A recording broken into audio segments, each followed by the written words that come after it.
Daily idli, dosa சாப்பிட்டு போர் அடிச்சதுன்னா, இந்த மாதிரி ட்ரை பண்ணி பாருங்க. இட்லி மாவுல தண்ணி விட்டு நல்லா தோசை மாவு பதத்துக்கு கரைச்சி எடுத்து வச்சுக்கோங்க.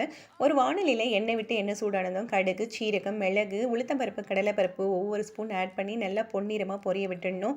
இதோட பொடியை நறுக்கின இஞ்சி, பச்சை மிளகாய் சேர்த்து நல்லா பொரிய விட்டுட்டு, பொடியை நறுக்கின கறிவேப்பிலை 4 பெரிய வெங்காயம் எடுத்து அதையும் பொடி பொடியாக நறுக்கிட்டு இதோட சேர்த்து நல்லா வதக்கிடலாம்.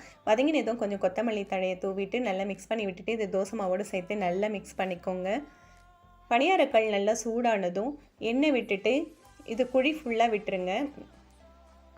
மாவை ஃபுல்லாக விட்டிங்கன்னா தான் நல்லா குண்டு குண்டாக வரும். நீங்கள் கம்மியாக விட்டிங்கன்னா தட்டையாக இருக்கும். பாருங்கள், நல்லா குண்டாக பொங்கி வந்திருக்கு. இது அப்படியே திருப்பி போட்டு நல்லா பொன்னிறமாக வேக வச்சு எடுத்துக்கலாம். இந்த மாதிரி 2 சைடும் வேக வச்சு எடுக்கும்போது மேலே கிறிஸ்பியாகவும் உள்ள சாஃப்டாகவும் இருக்கும். இதை கார சட்னியோடு சாப்பிடும்போது ரொம்பவும் அல்டிமேட்டாக இருக்கும். இந்த கார பணியாரத்தை நீங்களும் ட்ரை பண்ணி பாருங்கள். அப்படியே நம்ம சேனலை சப்ஸ்கிரைப் பண்ணிக்கோங்க. இந்த வீடியோவுக்கு ஒரு லைக் போட மறந்துடாதீங்க.